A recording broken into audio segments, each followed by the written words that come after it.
प्रभु का धन्यवाद हो। मैं भी अपने जीवते परमेश्वर का धन्यवाद करती हूँ कि उसने मेरे जीवन में सबसे बड़ा आश्चर्य कर्म जो किया है वो कि मुझे उद्धार दिए, शांति दिए, आनंद दिए। और मैं भी अपने जीवन की गवाही को रखना चाहती हूँ। ये है 1988 की बात है। और उस समय हम लोग अपने ही संसार में, अपनी दुनिया में जैसे एक क्रिश्चियन लोग जीते हैं वैसे ही जी रहे थे। इतना जरूर था कि मैं बार बार अपने दुर्ग चर्च, जहाँ पे मेरा ससुराल है, वहाँ पास्टर रहते थे, वहीं पर पूछती रहती थी उनसे। उनको रोक के बोलती थी कि मेरे को ऐसा लगता कि फिर बपतिस्मा लेना पास्टर जी करके। तो वो मेरे को पूछते थे, क्यों, आपका हो गया ना? मैं बोली हाँ हो गया है। तो पता नहीं क्यों ऐसा मुझको लगता है, ऐसा बोलती थी। और वो बोलते थे कि नहीं नहीं, जब आपका एक बार हो गया तो फिर नहीं होगा। अच्छा ठीक है। फिर अपने मिस्टर को बोलती थी, आप ना घर ना चर्च के पास लीजिए। तो वहाँ मतलब यहाँ भी है चर्च, लेकिन हम लोग सेक्टर 6 में रहते थे, 7 में। तो सेक्टर 6 कम्युनिटी चर्च है, वहां पर लेने से अच्छा है, थोड़ा पास में रहेंगे तो जाएंगे ऐसे। मतलब ऐसा स्टार्टिंग हो रहा था।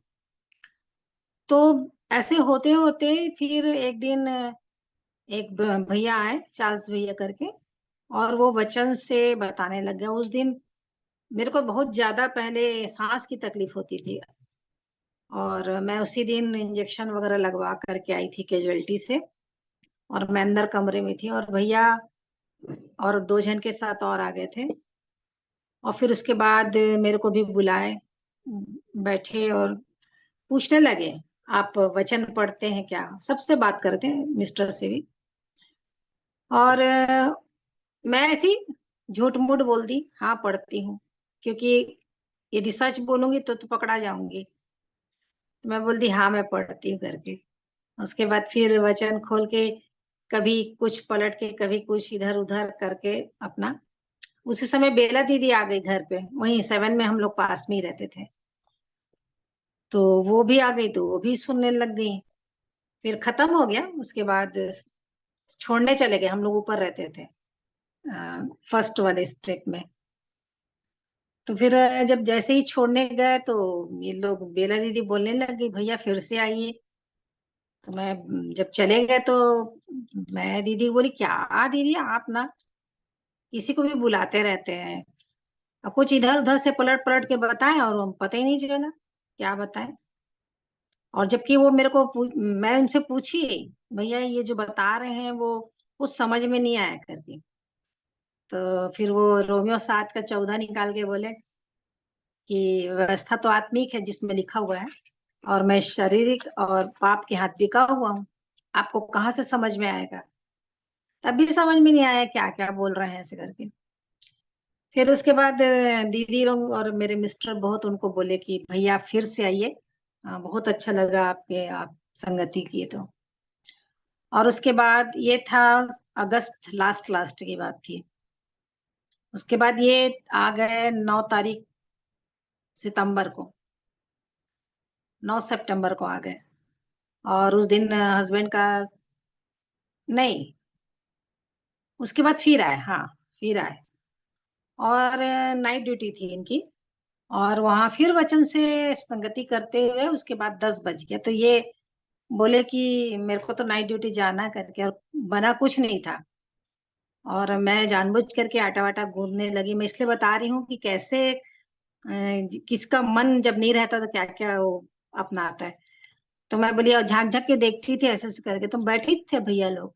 मैं बोली अब चले जाएंगे, आटा वाटा गूंद रही है, और बच्चे लोग भी काफी छोटे थे। निक्की था 4 साल का, गुड़िया 2 साल की। तो ये चले जाएंगे अब देख करके, हाँ भाई ये बच्चों को भी देखेगी ऐसे करके। और ये फिर किचन में आए, बोले अब तुम निपटते रहना इनसे। मैं तो जा रहा हूँ नाइट ड्यूटी। मैं बोली क्या खाएंगे? वहां मैं चाय ब्रेड खा लूंगा। ठीक है। उसके बाद एक बहन भी थी, साथ में आई थी। वो बच्चों को देख ली, बच्चे को दूध दूध दे दी, सो गए। अब भैया लोग बोले, अब आइए सिस्टर अब आपसे बात करेंगे। मैं बोली हो गया, अभी मेरे को पकड़े। तो फिर वो बच्चन से क्या क्या बताए। और उसके बाद बोले देखो कितना अच्छा है, आपके हस्बैंड भी नहीं है, नाइट ड्यूटी चले गए, आप प्रेयर करिए अभी, और उसके बाद भी करिएगा हमारे जाने के बाद। अब मेरे को याद आया कि मेरी माँ जो सिखाई थी खाना खाने की प्रार्थना, उसको बस याद आता, बाकी कुछ नहीं। और जिद पकड़ लिए कि नहीं आप बोलिए बोलिए, करिए करिए। अब फिर करी तो मैं ऐसी इधर उधर, इनको आशीष उनको आशीष दीजिए, ऐसी प्रार्थना कर ली। और उसी समय ऐसा लगा कि मैं कहीं चली गई हूँ नीचे एकदम, मतलब अकेली हो गई और रोने लग गई। और उसमें मैं बोलने लग गई कि मैं प्रभु आपसे बहुत दूर हो गई, ऐसे करके।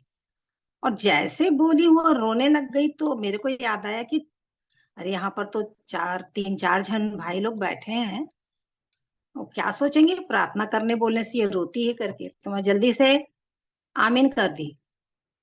तो भैया लोग कुछ समझ गए, चार्ल्स भैया बोले कि आप बहुत अच्छा करी हैं, आप देखिए आप हमारे सामने नहीं बोलेंगे, आप अपने पापों को मान लीजिए, हम लोग जब चले जाएंगे तो आप प्रार्थना करिएगा, और मान करके फिर आपको अच्छा लगेगा, जीवन पा जाएंगे आप, ऐसे ऐसे करके बोले। क्या जीवन जीवन बोलते हैं, समझ में नहीं आया।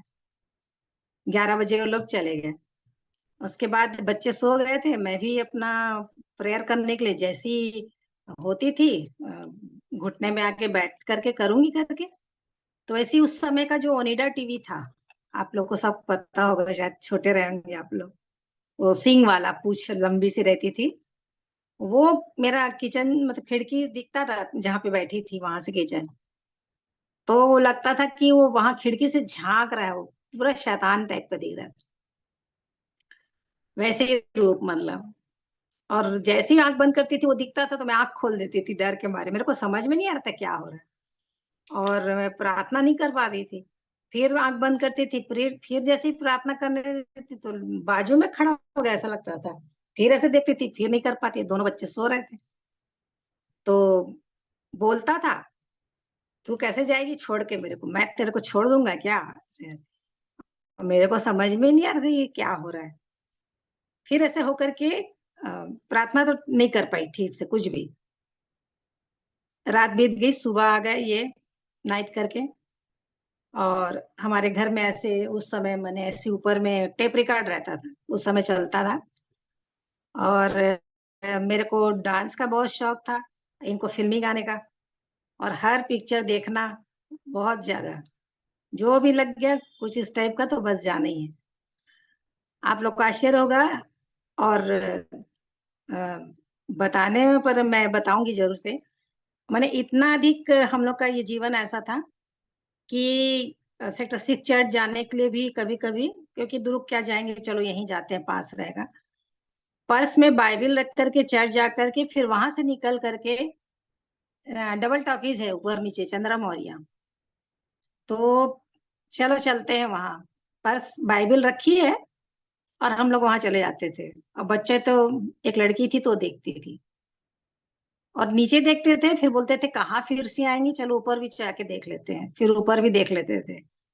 और आते आते फिर उस पिक्चर का कैसेट भी खरीद के ले आते थे कहीं ना कहीं से खोज खाज के, और फिर अपना मगन रहते थे। तो ये नाइट करके आए जैसे ही, तो देखे कि बाइबल पकड़ रही है ये। तो फिर उसके बाद ये आते हैं तो तुरंत वो टेप ऑन कर देते थे। और मेरे को अच्छा नहीं लग रहा था, पता नहीं क्या हुआ, कुछ समझ में नहीं आ रहा था। मैं बोली बंद करिए इसको भाई, बेकार चीज है एकदम, ये तेरे को क्या हो गया। मैं बोली नहीं मालूम मेरे को क्या हुआ, तू कैसे बाइबल पकड़ के बैठी है सुबह से, कभी देखा नहीं।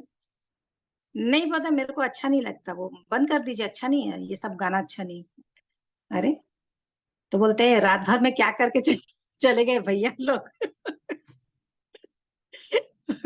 देख, मैं क्या मसूरी से, शायद उस समय करस्पॉन्डिंग कोर्स होता था, तो देखो मेरे पास कितना सर्टिफिकेट है, मैं कितना कितना पढ़ा हूँ बाइबल, और कितना सर्टिफिकेट मेरे पास है।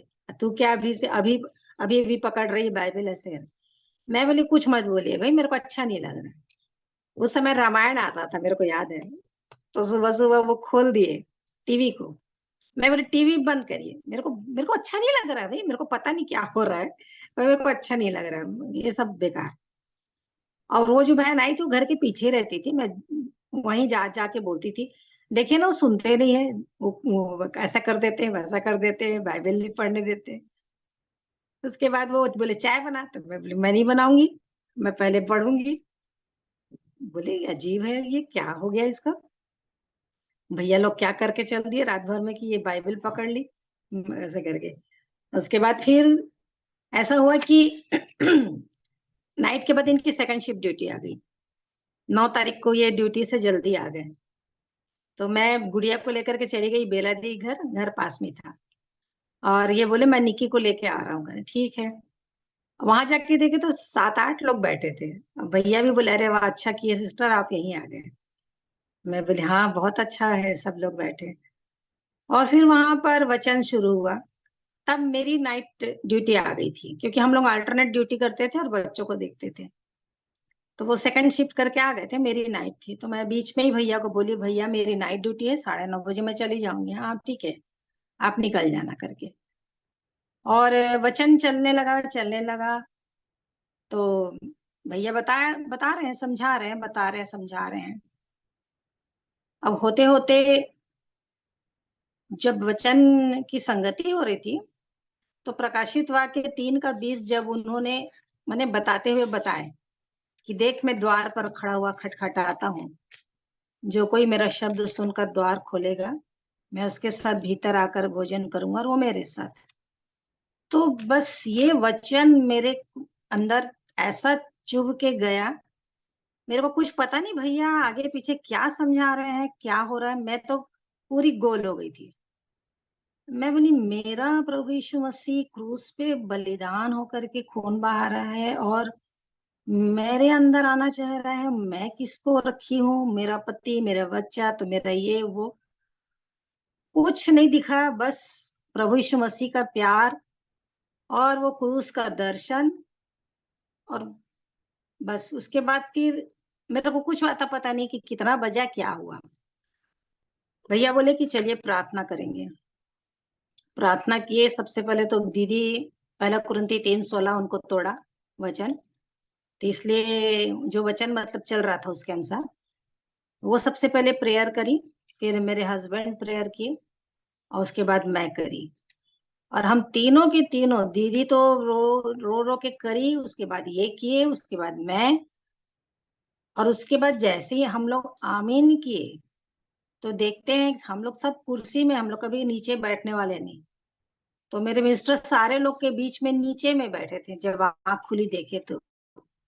और रो रहे हैं रो रहे हैं। और फिर जब मिल रहे हैं तो बोल रहे हैं भैया मैं बहुत पापी हूँ, बहुत पापी हूँ। और फिर मेरे को भी बाद में बोले बहुत सारी बात छिपाया तेरे से, ऐसे करके बहुत सारी बात को बोले। और मेरे अंदर तो बहुत ही ज्यादा, मतलब कि बता नहीं सकती, उस प्यार को अभी भी मैं नहीं भूली। कि मेरा यीशु मसीह मतलब पूरा इतने की एक शरीर में कपड़े भी नहीं है उनके, कुछ नहीं। फिर बहुत ज्यादा मेरे को भी प्रभु का प्यार रुलाया, बस और कुछ नहीं। ये वचन अंदर आया और यीशु मसीह का प्यार कि देख मैं तेरे लिए अपनी जान दिया हूँ। बोले ऐसा कोई प्यार करने वाला है क्या, कैसा कैसे प्यार करने वाला।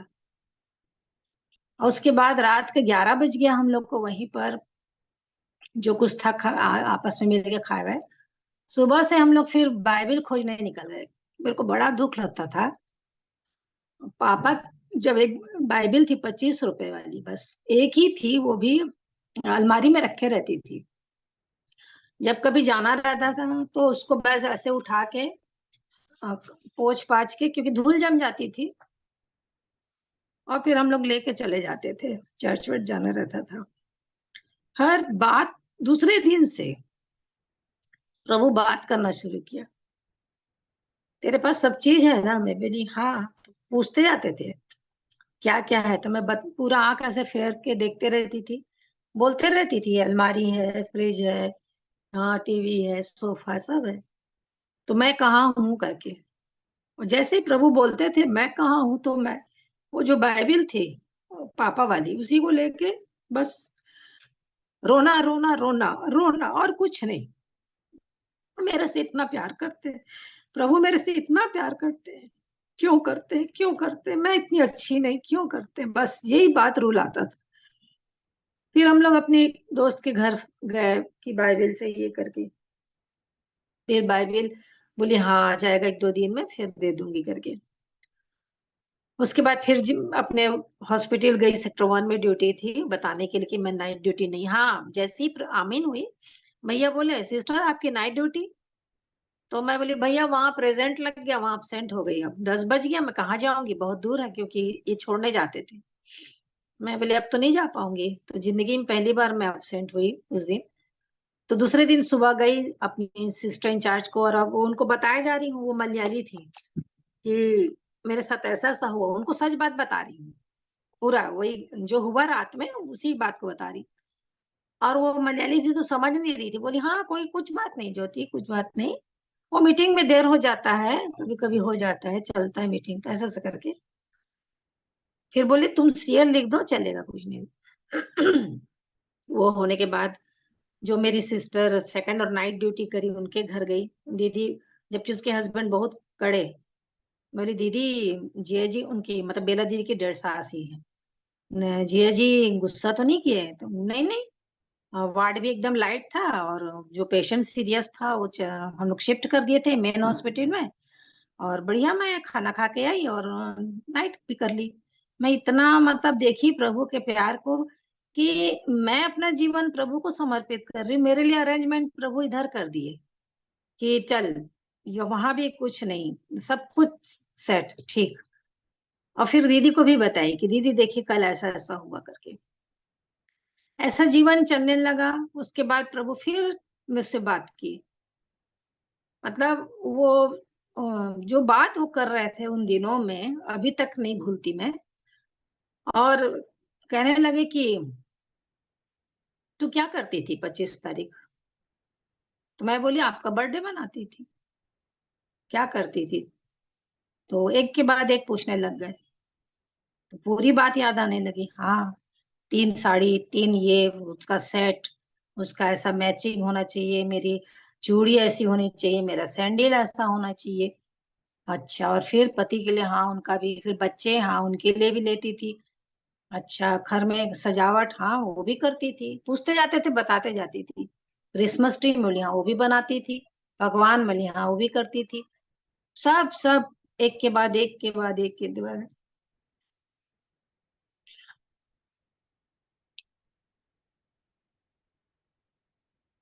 जब बताते बताते मैं आखिरी में मेरे को प्रभु बोलते कि तू मेरा बनाती थी, मैं मेरे लिए क्या करती थी। आज भी मुझको वो बात याद आती। मैं तो क्रूज पे हूँ, तू मेरा बर्थडे मना रही है। और जबकि मैं पढ़ी भी नहीं थी, पर वो बात करते थे ना, तो इतना लगता था कि जैसे वो मेरे संग संग बात करते चले जा रहे। जब सारी बातों से मैं कुछ नहीं जान रही थी। तू मेरा जन्मदिन मनाती थी, मेरे लिए क्या करती थी? मैं बोली कुछ नहीं, मैं ऐसी बोली, मैं बोली कुछ नहीं, मैं तो सब अपने लिए कर रही थी। तो प्रभु और भी तोड़ते चले गए। बोले मैं तो अपनी जान दिया तेरे लिए, खून बहा दिया, तेरे से इतना प्यार करता हूँ मैं बोली सही में। अब मेरी आंख खुली है। उसके बाद फिर बाइबल पढ़ना, उसके बाद प्रार्थना, फिर भैया का आना जाना और समझाना, ये सब संगति, और हम लोग को ले लेके जाने लग गए। और बोलते थे कि जहां भी जाएंगे आप अपनी गवाही बस देना। और हम लोग अपनी गवाही देते थे, और हम लोग को कोई चिंता नहीं रहती थी। यहाँ तक कि निकी गुड़िया इतने छोटे छोटे थे, लाइट नहीं रहती थी, हम लोग एक वो तेल में, शीशी में तेल डाल के, मट्टी तेल, ऐसे वो बना करके चले जाते थे। और बोल देते थे पलंग में बैठे रहना, और हम लोग जा रहे हैं संगति के लिए, कोई आएगा तो बोल देना संगति के लिए गए। और वो छेद रहता था दरवाजे में, उसे देख के बता देना। और निकी 4 साल का, उसको संभाल के रखा रहता था, गुड़िया को। और किनारे बालकनी में वो जलता रहता था। और हम लोग चले जाते थे बेफिक्र, कुछ चिंता नहीं। और जब आते थे तो तब भी लाइट नहीं आती आई रहती थी। और फिर जब खोलता था तो बताता था कि चेयर में चढ़ करके वो देख लेता था होल से, और फिर बोलता था वो अंकल आए थे ऐसे करके। फिर वो अंकल मतलब वो भैया बताते थे कि आपका लड़का ऐसा किया, वो गुलाब जामुन खिलाया, पानी पिलाया। मैं बोली चलो, निकी को इतना है अंदर। तो वही देखती थी कि कुछ भी होता रहता था। भैया लोग आते थे, डेविड भैया, शेखर भैया। उस समय फोन कुछ नहीं, फट फट फट फट जैसे ही पता चलता था कोरबा से आ रहे हैं, सब लोग इकट्ठे हो जाते थे एकदम एक साथ। और अपने बच्चे बच्चे सब वो जमीन में सो जाते थे, वहीं उनका सब चल जाता था। मतलब कोई कोई भी बच्चा न पाया, बरसात रहे चाहे कुछ रहे, कुछ नहीं होता था। और सब सब अपने अपने बच्चों को लेकर के, कभी 2 बज जाता था, कभी 1 बज जाता था, ऐसे चलता था। तो उसके बाद प्रभु का अनुग्रह को देखते चली गई। जैसे एक बच्चा पैदा होता है तो बढ़ता है और खेलता, और फिर चलना फिरना, फिर उसके बाद उसके जीवन में चोट लगना, सब कुछ, गिरता पड़ता चलता, वैसा जीवन में होता चला गया। और फिर जैसे ही बड़े होते होते होते, मतलब इस जीवन की बात बता रही हूँ, तब एक के बाद एक तकलीफें कठिनाइयां आने चालू हो गई। सबसे पहले तो जो सांस की तकलीफ थी वो तो चली गई। फिर 2001 में मेरे को ब्रेस्ट कैंसर हुआ। तो वो भी प्रभु की दया से मेरे को पता, अपने आप हाथ चला गया, और पता चल गया कि बहुत ही चने के बराबर था। डॉक्टर बताए मेरे को बाद में, फर्स्ट स्टेज में ही पता चल गया। प्रभु का अनुग्रह बहुत बड़ा है। और ऑपरेशन हुआ, कोई मतलब मेरे को कुछ हो नहीं। मैं गई, अपना टेस्ट कराई, और ड्यूटी में ही थी। मेरा वार्ड बहुत दूर, और पर्सनल वो लोग देते हैं रिपोर्ट को। रिपोर्ट के लिए बुलाई मेरे को वहाँ की टेक्नीशियन जो थी, 4-5 दिन के बाद, शायद 1 हफ्ते के बाद। और जब बुलाई तो मेरे मुंह को ऐसे देख रही थी वो। मैं पढ़ी और उसमें जो लिखा था पॉजिटिव करके, वो सोची कुछ हो इस लगेगा। मेरे को कुछ नहीं लगा। मैं बढ़िया मस्त गाते गाते स्तुति करते करते वार्ड में आ गई। और वार्ड में जैसे आई तो सारे स्टाफ लोग मिलके मेरे को, सिस्टर इंचार्ज लोग बोलने लग गए, कुछ नहीं होता ज्योति, ऑपरेशन होगा, हो जाएगा, और उसमें कोई डर की बात नहीं। तो मैं सोचती थी ये लोग मेरे को क्यों समझा रहे, मेरे को तो कुछ डर ही नहीं है। फिर भी वो मेरे को समझाते रहे। और 10 बजे मेरे को, मेरे हस्बैंड को फोन करके बुला भी लिए, पास में हॉस्पिटल है मेरा। तो मैं बोली क्यों बुला लिए? बोले नहीं नहीं, तू घर जा, घर जा। चलो भी छुट्टी मिल रही, घर जा। घर आई, और सब चीज वो कार के पीछे रख दी थी। और फिर हम लोग बैठ गए, और फिर निकी को शक हुआ, क्योंकि 2001 में वो 12th क्लास में था। वो शक हुआ कि मम्मी कुछ तो पीछे रखी और इतना जल्दी कैसे आ गई। तो वो बाद में शायद देख लिया था, पढ़ लिया था। और वो फिर मेरे साथ वहीं हॉस्पिटल में रहना, मेरे साथ मेरी सेवा करना, और मेरे संग संग रह करके पढ़ाई भी किया। उसका एग्जाम नहीं हुआ था, जनवरी में हुआ था मेरा, 9 जनवरी 2001। और जैसे ही स्टार्ट हुआ था, मतलब 1 जनवरी, उस समय से मैं दिखाना शुरू कर दी थी। और ये ऐसे करते करते बड़ा ऑपरेशन करके मेरा बहुत इन्वेस्टिगेशन होते होते 9 तारीख का डेट मिला था। और वहीं से वो एग्जाम भी दिया, और अच्छे 74% मार्क्स से भी निकल गया वो 12th। प्रभु का बहुत बड़ा अनुग्रह कि वो भी बच्चा अच्छे से पढ़ाई वहीं बैठे बैठे कर लेता था, और एग्जाम भी दे लिया। ऐसा होने के बाद फिर मेरे को डिस्चार्ज भी हो गई, वहां से निकल भी गई। और विश्वास में इतनी अधिक स्ट्रांग रही कि कुछ नहीं होता, एक अंक तो कटा है, क्या होता है, उससे कुछ नहीं होता। हमेशा धन्यवाद देती रही। उसके बाद जो मेरे साथ हुआ, वो उस समय 26 तारीख, 24 तारीख को मैं डिस्चार्ज हुई जनवरी, 26 जनवरी को भुज का भूकंप हुआ था। मेरे को याद है। तो उस भूकंप को ये मेरे मिस्टर ने टीवी में दिखा दिए, और मैं उसको देख के अच्छा नहीं लगा कि लोग कैसे दब गए हैं, सांस कैसे लेंगे वो लोग, तो मर जाएंगे। वो चीज मेरे को बहुत बहुत ज्यादा ये कर दिया, विचलित किया। और उसके बाद मेरे को बुलाने लग गए इसके लिए, कीमो और रेडिएशन के लिए। कीमो लगता था, और मेरा फर्स्ट कीमो के बाद ही पूरा सब डाउन हो गया, एचबीबी डाउन हुआ, प्लेटलेट डाउन हो गया, टीएलसी डाउन हो गया सब। इंजेक्शन लगता था, बहुत छोटी सी, इतनी सी, 5-6 हजार की रहती थी। और ईएमएस भी कोई नहीं, डॉक्टर नहीं करते थे, बोलते जब तक ज्वाइन नहीं करेगी नहीं करेंगे। ऐसे होते होते हम लोग को खुद खर्च से वो करना पड़ा। और रेडिएशन भी लगा 27 रेडिएशन हुआ। 10 रेडिएशन तक तो सह लेती थी, सह ली, पर कुछ पता ही नहीं चलता था। और इतना भयानक वो मशीन है रेडिएशन का, एकदम हाथी टाइप का रहता था। और वहां पे ले जा करके काफी मतलब अंदर अंदर अंदर एक, अब क्या बोलना चाहिए, चैनल टाइप का बना रहता था। वहां जाके टेक्नीशियन छोड़ देता था अकेले, और अपना खुद दूर जाके बैठ के टीवी से देखता है। और अब वो सब जहाँ पे देना रहता है रेडिएशन। और मैं केवल भजन संहिता 121 को मतलब लेटे रहती थी और ऐसे मुंह करके बस बोलते रहती थी शुरू से लेके आखिरी तक, कि मैं अपनी नजरें आंखें पर्वतों की ओर उठाऊंगा वाला जो है, उसी को बोलते रहती थी। बस एक बार बस मैं देखी कि रेड लाइट आती है एकदम से, वही है रेडिएशन का वो। तो 10 के बाद पूरा मेरा स्किन छिलना, जलता है जैसे बर्न होता वैसा हो गया। फिर उसमें जीवी पेंट लगाने के लिए डॉक्टर बोले। ऐसा होते होते मैं पूरी दुबली पतली काली, बाल पूरे झड़ गए। यहाँ तक कि मैं एडमिट होती थी, हम लोग तो दो एडमिट होते थे, मतलब मेरे बाजू में एक जेंट्स भी तो जेंट्स और फीमेल और मेल दोनों होते थे।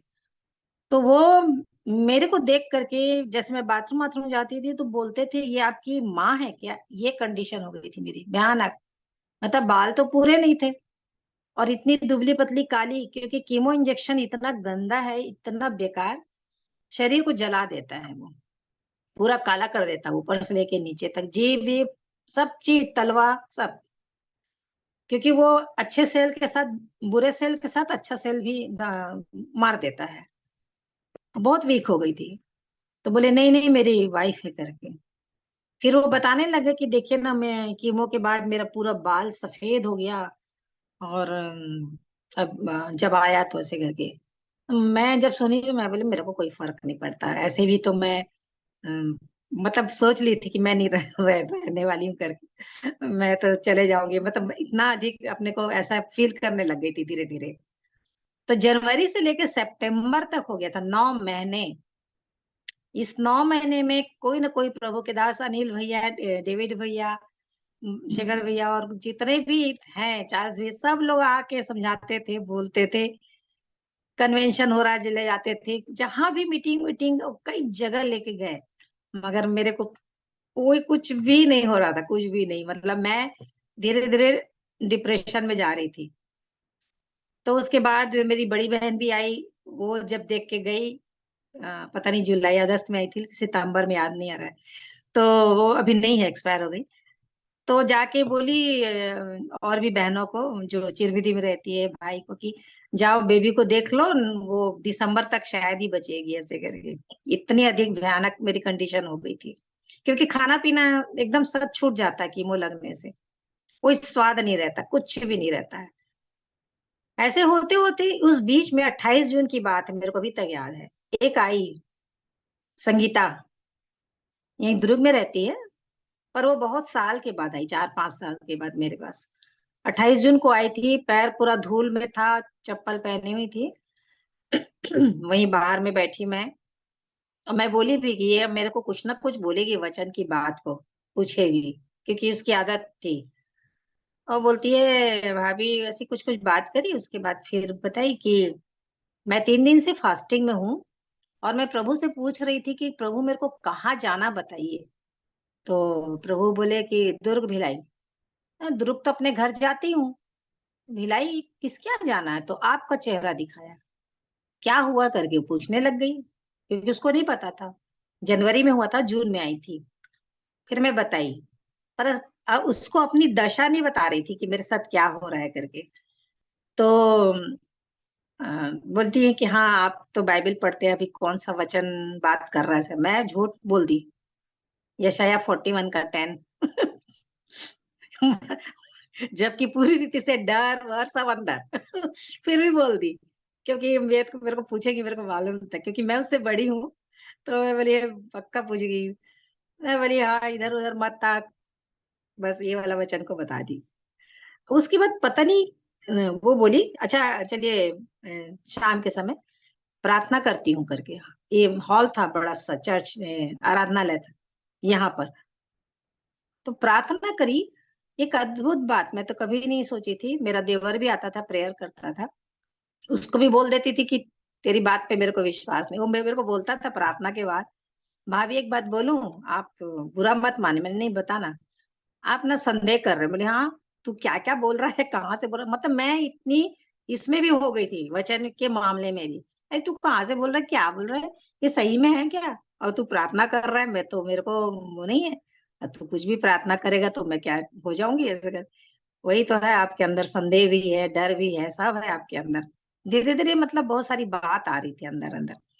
जब ये संगीता मेरे को लेके आई अकेले यहाँ प्रार्थना करने के लिए, जब प्रार्थना कर रही थी, उसी प्रार्थना के बीच में, प्रार्थना होने के बाद आमीन करके वो बोलती है आपका नाम क्या है? तब तक भाभी भाभी कर रही थी। मैं बोली तू तो ना भाभी करे, और अभी प्रार्थना में तू नाम तो ली है। तो बोलती क्या? मैं बोली ज्योति, तू तो नाम ली। हाँ बोले, मैं तो ली हूँ। तो फिर क्यों पूछ रही? नहीं, मेरे को दर्शन में दिखा है, एक लंबा लिस्ट है।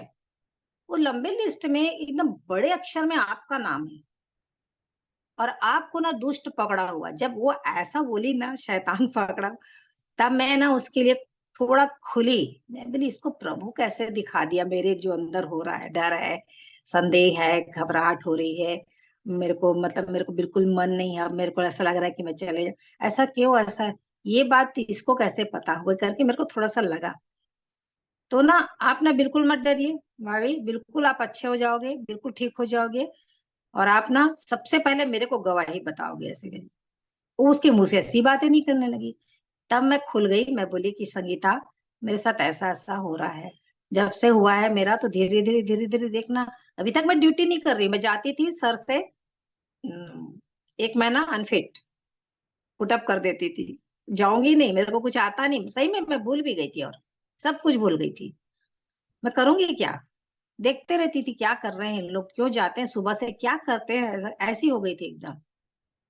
ठीक है, संगीता बोली, फिर प्रार्थना करी, फिर बोली कि आप बिल्कुल अच्छे हो जाएंगे, आप बिल्कुल मत डरिए ऐसे करके। मैं उसको रोक ली रात को, तू जाना नहीं, तू आज रोक। नहीं भाभी, मैं बच्चों को छोड़ के आई। नहीं, तू यहाँ बस फोन कर, रायपुर में रहती। मैं, फिर वो मेरे को बोले ठीक है, मैं कर कर देती हूँ। हस्बैंड से परमिशन ले ली, रुक गई। रात में मैं उसको बताई, संगीता मेरे को प्रार्थना, मैं इतनी हो गई थी, मेरे को प्रार्थना करना नहीं आता था। मैं बोलती तू बोल रही मेरे को प्रार्थना करने के लिए, मैं क्या प्रार्थना करूं बता। तो मेरे को लिख के दी पेपर में, और बोली कि आप क्रूस के दर्शन को याद करिए, यीशु मसीह कैसे आपके लिए दुख उठाए ये। हाँ हाँ हाँ, ठीक। अच्छा सुनो संगीता, मेरे को नींद भी नहीं आती है। सच में मेरे को नींद नहीं आ रही थी। 7 महीना हो गया था, नींद नहीं आती थी। बस रात भर आंख खोल के देखते रहती थी। तो बोल, फिर वो बताई प्रार्थना करिए, क्रूस का ऐसा ऐसा करके दर्शन को देखिए, प्रभु को देखिए, स्मरण करिए। करते करते वो सो गई, मैं भी सो गई। अब कहाँ का मेरे को नींद ही नहीं। सुबह हुआ, मेरे को बोलती है भाभी एक बात बोलती हूँ, जाने वाली थी 9 बजे। हाँ बोल, क्या हो गया? रात में आप सोच रहे थे ना मेरे बारे में, कि कहाँ कहाँ ये आ गई है, और इसकी प्रार्थना से कुछ नहीं हुआ क्योंकि आपको नींद नहीं आ रही थी। मैं बोली सही बात बोल रही है, क्योंकि वाकई मैं ये सोची रात में, उसको देख रही थी ऐसे ऐसे पलट के ना। बोली क्या प्रार्थना करी मेरे लिए, कुछ नहीं हुआ, मेरे को नींद ही नहीं आई रात भर। फिर बोली आप बिल्कुल ये मत करिए, परेशान मत होइए, आप वचन पढ़ते रहिए, प्रार्थना करते रहिए, और देखिए सबसे पहले आप मुझको बताएंगे। ऐसे होते होते होते जब सितंबर आ गया, बड़े सर के हाथ में मैं पड़ गई उस दिन। क्योंकि मेरे जो एक और थे, उनसे जो अनफिट ले रही थी, वो नहीं थे, मीन सर। तो केकरे सर के हाथ में पड़ गया मेरा फाइल। वो देखे, बोले आप कब से ड्यूटी नहीं कर रहे? मैं बोली 9 महीना हो रहा है। बोले बाप रे। वो फट फट फीट लिख दी। मैं बोली नहीं सर, मैं कैसे करूंगी, मैं नहीं कर सकूंगी, मेरे को कुछ आता नहीं, मैं कपड़े कैसे पहनूंगी, बहुत सारी बात को उनके सामने बोलने लग गई। सिर में बाल नहीं, ऐसा वैसा दुनिया। नहीं नहीं नहीं नहीं, आप ज्वाइन करना। फिट लिख दिए, वो बुक में लिख दिए, मतलब फिर गया। अब आते आते मार्केट से एक तो कपड़ा खरीदी, मेरी माँ भी थी साथ, ऐसे ही बांधने के लिए, सफेद कपड़ा। हो गया, उसके बाद फिर गई चुपचाप, ऐसे बैठे रहती थी और देखते रहती थी इन लोगों को कैसे पता, कैसे इंजेक्शन लगा रहे हैं, इनको कैसे मालूम। अरे किसी को कुछ किसी से बात नहीं करना, बिल्कुल चुप, बस। ऐसे करके करते करते सितंबर 19-20 ऐसी कुछ है, ज्वाइन करी थी। और मेरी दवाइयां भी चल रही थी नींद की। होते होते होते फिर मेरा मतलब इतना अधिक वो हो गया था कि कुछ समझ में नहीं आता था। प्रभु का बहुत धन्यवाद देती हूँ कि जब वचन तो पढ़ती थी बहुत कम, बहुत कम, फिर भी जो पढ़ती थी उसको ऐसा पढ़ लेती थी कि ये मतलब है मेरे लिए। तो वो था 24 तारीख, 24 अक्टूबर, और मेरे दिमाग में चल रहा था 25। मेरा मतलब माइंड इतना डिस्टर्ब था। मैं बोली 25 तारीख है तो मेरे को 5 अध्याय पढ़ना है। तो 25 का 121 से 125 पढ़ना है, 25 पंच 125। 121 से शुरू करी, और मैं जहां जहां तुझे तुझे लिखा है, तेरा रक्षक, कभी नंगे, तेरे आने जाने में, सबको मैं अपने लिए, मेरा रक्षक, मेरे आने जाने में, मैं करके पढ़ने लगी। मैं बोली प्रभु ये दाऊद बोला था ना, आज मैं बोल रही ये मैं हूँ। मैं ऐसे पढ़ी 121, 122, 123, 124, 125 पढ़ी, और मैं बाइबल में मेरे पन्ने के पलटने से दूसरा पद शुरू होता है 125 का। तुरंत प्रभु फिर से पढ़, पलट, फिर से पढ़। मैं बोली अभी तो पढ़ी हूं मैं। पलट, जैसे पलटी, एक एकदम लाइट 124 का 7 और 8। हमारा जीव पक्षी की नाई चिड़ी मार के जाल से छूट गया, जाल फट गया और हम बच निकले। यहोवा जो आकाश और पृथ्वी का करता है, मेरी सहायता उसी की ओर से होती है। बाप रे, ये वचन, मैं इसीलिए वचन को बहुत महत्व देती हूँ। एकदम मैं पढ़ के निकल गई, अभी भी मेरे को पूरा झुरझुरी हो रही है। ये वचन को पढ़ के पलटी हूँ, प्रभु कहते फिर से पढ़। मैं बोली अभी तो पढ़ी हूँ।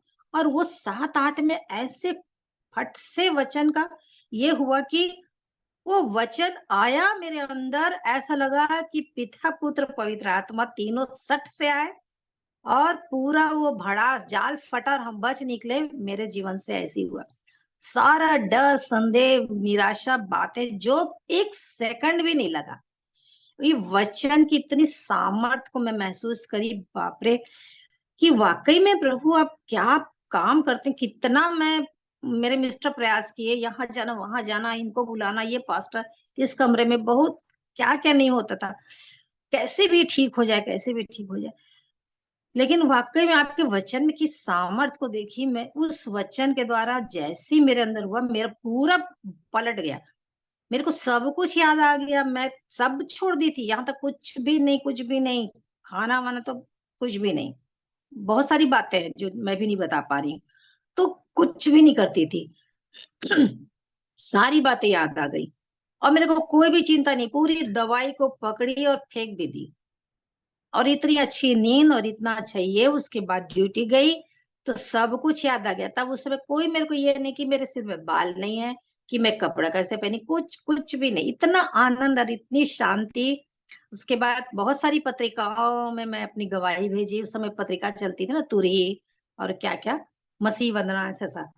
और सारे उसमें पोस्ट कार्ड चलता था, और सब लोगों को जो जो मेरे लिए प्रार्थना किए थे उन सबको। और सबसे पहले तो सही में संगीता को मैं फोन करी कि संगीता, वाकई में मैं जो चीज चाह रही थी वो मेरे को फिर से मिल गया, करके बताई पूरी बात को।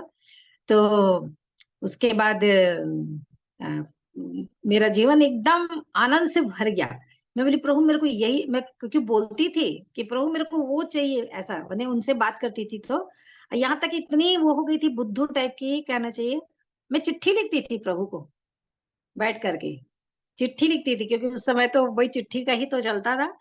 तो मैं उसमें, मेरे को याद है मैं कागज पकड़ के चिट्ठी लिखती थी परमेश्वर को। तो मैं बोली वाकई में क्या वचन है प्रभु, आप इतना अच्छा काम करते हैं, और मेरे जीवन को एक सेकंड भी नहीं लगा और पलट दिया, बदल दिया। और जो मैं पाई जीवन, उससे भी ज्यादा कहीं अधिक आप खुशी और आनंद से भर दिए। मेरे को कोई चिंता नहीं। और जब वो व्यक्ति जो बोले थे ना, बंगाली भाई, वो मेरा बाल ये हो गया करके, तो मेरे जब बाल ये थे, मेरी माँ देखती थी तो बोलती थी, और कि तेरा बाल में पूरा सफेद सफेद आ रहा है सब। तो मैं बोली आने दीजिए ना, कुछ भी होने दीजिए, मेरे को मालूम है क्या होगा। और बिल्कुल फोटो वोटो खींचने मना करती थी। बोलती थी हाँ मैं मरूंगी ना तो आप लोग माला चढ़ाओगे करके फोटो खींच रहे हैं। तो ऐसा ऐसा कुछ कुछ सोचने लग गई थी। और कभी है ना देखती नहीं थी कि मैं कैसे देखूंगी करके। उसके बाद मेरे को कोई फिक्र नहीं, कुछ नहीं, कुछ चिंता नहीं, बस प्रभु मिल गया तो सबसे बड़ी खुशी मेरे को। और जब बाल काले आए और इतने घुंघरालू, उसको काट काट के फिर भी है। लेकिन प्रभु का धन्यवाद कि अभी तक इतने वर्ष हो गए हैं, 67 हो गई, लेकिन कुछ नहीं लगाती। तो प्रभु को महिमा मिले इस सब बातों में कि प्रभु ने पूरे बाल को काला किया और अच्छा रखा है अब तक, और पूरे शरीर को भी स्वस्थ रखा। ये बहुत सारी परेशानियां हैं, बहुत सारा समय हो जाएगा। तो ये है मेरे जीवन की गवाही कि प्रभु ने अ, मेरे जीवन को बचाया, उद्धार दिया, शांति दिया, वो आनंद दिया। तो सबसे बड़ा आश्चर्य कर्म तो ये है कि उसने मेरे जीवन को बदल दिया। तो मैं यही बार बार सोचती हूँ कैसे मैं विश्वास नहीं करूंगी कि वो आने वाला है, और वो आएगा तो मेरे को तैयार रहना ही है और मेरे को जाना ही है। और यही है कि वाकई में उसके लिए मैं विश्वास योग्य बनी रहूं। तो आप सबसे भी प्रार्थना है कि मेरे लिए यही प्रार्थना करें कि मैं, मेरे जीवन से सिर्फ प्रभु की महिमा हो। मैं हमेशा एक ही बात चाहती हूँ और कुछ नहीं, कुछ भी नहीं। मतलब कोई मेरे को ना जाने, मैं कहीं भी जाती हूँ तो मैं वही बोलती, प्रभु मेरे को कोई मत जाने, आपके वचन की तुच्छ मत समझे, वचन को महिमा दे, वचन का आदर करें। और मेरा अपमान करे चलेगा, कुछ नहीं होता, लेकिन आपको लोग जान जाए, आपको महिमा मिले बस। क्योंकि जो प्रभु की है ना, कोई नहीं कर सकता, कोई नहीं कर सकता। इसीलिए हर मतलब जब भी जो भी गवाही और जो भी वचन खुलता है ना, और जो बताते रहते हैं, तो बस अंदर दिल भर जाता है।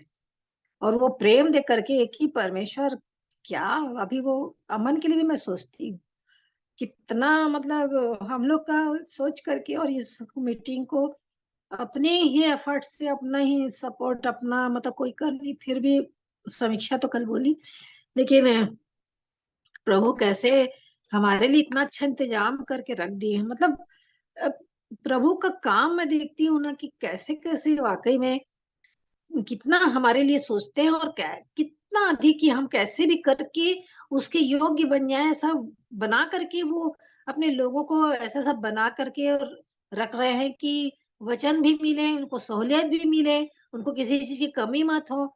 और इतना अच्छा हमारे लिए अरेंजमेंट अमन बेटे ने किया। बहुत धन्यवाद अमन, बहुत आशीष मिले पूरे परिवार को, हर एक लोगों को। और ये मेरे जीवन की गवाही है, बहुत समय हुआ। आप सबका भी धन्यवाद, प्रभु को बहुत बहुत धन्यवाद, प्रभु को महिमा मिले मेरे जीवन से, यही प्रभु के लिए मैं चाहती हूँ। जय शालोम। शालोम आंटी जी, परमेश्वर पिता का धन्यवाद देते हैं कि वो इतनी अद्भुत गवाही के द्वारा प्रभु ने हम सभी को आशीषित किया है, मेरा विश्वास है। और ये बात भी कहना जरूरी है कि ये मेरे अकेले के एफर्ट से नहीं है। प्रभु के दया अनुग्रह तो सबसे पहले, फिर साथ में लोगों का भी है, प्रभु के लोगों का, परिवार के लोगों का, और सभी का सहयोग है, आप सभी का। आप जुड़ते हैं तब भी इससे सहायता होती है। और जो पैसों की बात है उसमें भी बहुत सारे लोगों ने सहयोग किया है। समय समय पे लोग करते रहते हैं, जब भी जिसको जैसा अवसर मिलता है। तो ऐसा मेरा अकेले का नहीं है, और मेरी आवश्यकता है, इस वजह से मैं जुड़ता हूँ इसमें। कि मुझे बहुत जरूरी है कि संगति में बने रहने में बहुत फायदे हैं। अलग हो जाने से, कोयला यदि आग से अलग हो जाए तो फिर वो बुझने की संभावना रहती है।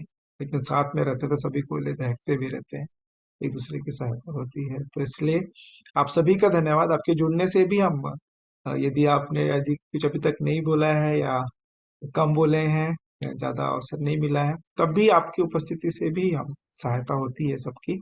सो मैं उत्साहित होता हूँ। सो मैं परमेश्वर पिता का धन्यवाद देता हूँ आज के समय के लिए। और सिर्फ मैंने एक वचन, जब आंटी गवाही दे रही थी तो एक वचन मुझे मिला। उत्पत्ति पहला अध्याय, दूसरा और तीसरा वचन। पृथ्वी बेडौल और सुनसान पड़ी थी, और गहरे जल के ऊपर अंधियारा था, तथा परमेश्वर का आत्मा जल के ऊपर मंडराता था। तीसरा वचन। जब परमेश्वर ने कहा उजियाला हो, तो उजियाला हो गया। सो परमेश्वर का वचन या परमेश्वर पिता जब कहते हैं, तो परिस्थितियां कोई कैसी क्यों ना हो, एक शब्द उनका काफी है हमारे जीवनों को बदलने के लिए। क्षण भर में, है ना, पलक झपकते ही बदल जाएंगे, ऐसा लिखा है जब प्रभु यीशु मसीह का आगमन होगा। सो कभी भी हार ना माने और प्रभु के पीछे लगे रहें, है ना। वो स्त्री मुझे याद आती जो कहती कि प्रभु यीशु मसीह ने कह दिया कि ये पालकों का भोजन मैं कुत्तों के सामने नहीं डालूंगा, तो लेकिन नहीं, प्रभु चूर चार ही तो खा लेते हैं कम से कम। ऐसा अद्भुत उस स्त्री का बात थी। और हम लोग तो कई बार नहीं भी मांगते रहते हैं, पीछे नहीं पड़े रहते हैं, तब भी प्रभु अद्भुत रीति से सहायता करते हैं। प्रभु सहायता करे कि एक वचन उनका काफी है। उनके लिए कुछ भी कठिन नहीं, असंभव तो दूर की बात है, ऐसा एक प्रभु के जन कहते हैं। सच में कुछ भी उनके लिए असंभव नहीं है। कहा उन्होंने उत्पत्ति एक में ही है, तीसरे वचन में ही है कि एक वचन काफी है प्रभु का हमारे जीवनों की परिस्थितियों को बदलने के लिए। और ये शारीरिक और सांसारिक परिस्थिति नहीं, आत्मिक, जो कि अनंत काल के लिए जीवन की हमारी परिस्थिति को बदल सकता है, प्रभु उन कार्य को करने वाले हैं। सो मैं परमेश्वर पिता का धन्यवाद देता हूँ आंटी जी के लिए कि वो अपनी गवाही देते थकती नहीं है, और बहुतों के लिए मेरा विश्वास है कि आशीष का कारण होता है। मेरे लिए फिर से आशीष का कारण हुआ। और मैं विश्वास करता हूँ कि हम सभी जन की जो विश्वास की जो कुश्ती है उसमें लड़ने में सबों की सहायता होगी।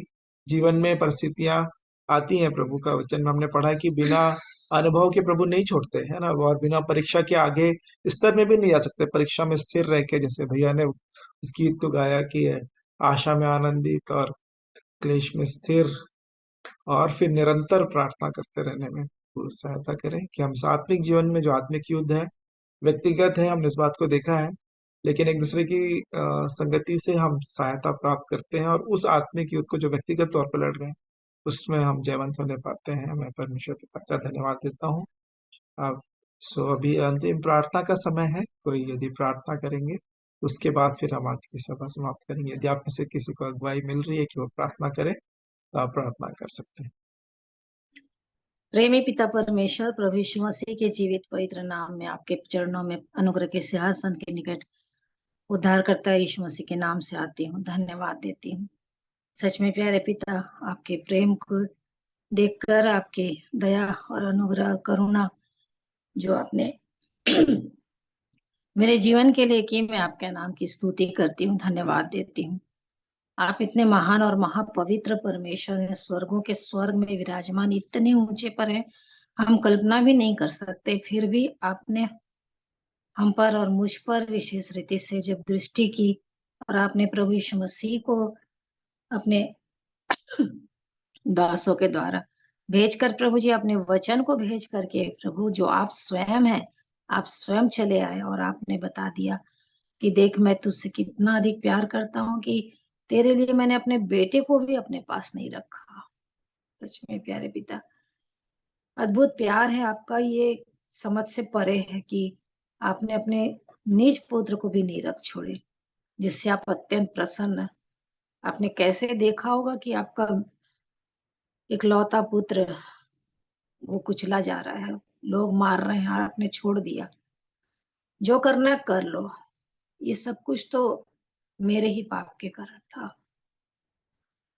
और धन्यवाद हो प्यारे पिता, जब इन सारी बातों को आप दिखाते हैं और बताते हैं, वो क्रूस की तड़प और वेदना और आपका दुख उठाना, कैसे आप एक एक क्षण जो उस गत्समनी बगीचे से लेकर के और भी आगे को जो सहते रहे, बिना खाए पिए, बिना पानी पिए, रात भर इधर से उधर करके, कोई पूछने वाला नहीं, कुछ नहीं, और आप केवल आपको मार रहे हैं, आप ठट्ठों में उड़ा रहे हैं, थूक रहे हैं।